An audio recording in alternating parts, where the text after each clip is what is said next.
Delay. Quebec-based company WUTR-WFXV has proposed plans for a 130 megawatt solar facility in the towns of Deerfield, Marcy, and Newport.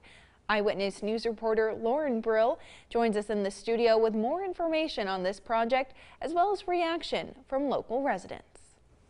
Jamie, residents are being offered a monetary incentive in exchange for WUTR-WFXV to purchase or lease their land to develop these solar farms. Some residents in the town of Deerfield are opposing this project, and I spoke with one resident, Daniel Fusco, who says the town has not yet been impacted by overdevelopment, but he fears that this project is just the beginning. Let's take a look.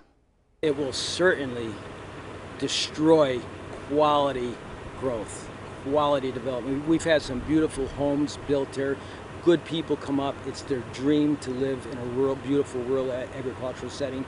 That will end. The proposal will have an estimated footprint of 900 acres, including solar arrays, a 7-mile transmission line, a substation, and an electrical interconnection to the national grid circuit, which will change the look of the scenic corridor and the grassland.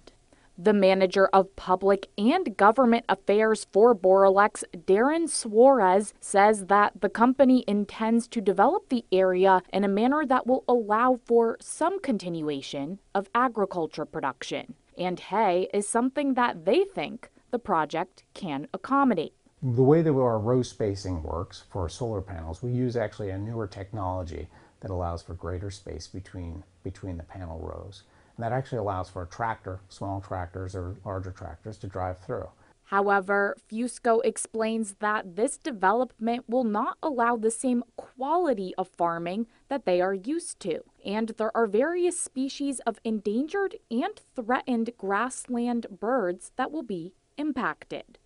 It's encoded in their DNA to breed in a certain location. You cannot put them on a reservation. But Suarez says the project is in the early stages and there is still time to adjust and change the plans. We can avoid areas of basically prime habitat location is one of the things we do. We can also look at how those species may interact with actually our panels. Fusco is just one of many residents who will have solar panels right up to their property line, creating an eyesore and a fear that the value of their land will go down. Farmer Jeremy Teal was approached a few years ago about giving up his land, and he told the company, "Absolutely not. We need to preserve farmland and save it because once it's gone, it's never coming back." The next step is the first public hearing, which will be held tomorrow evening at 6 at the Deerfield Fire Hall.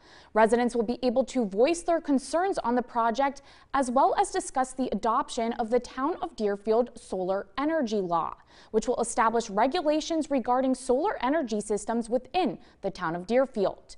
We'll have the updates from that meeting tomorrow night here on Eyewitness News at 10 and 11. Back to you, Jamie.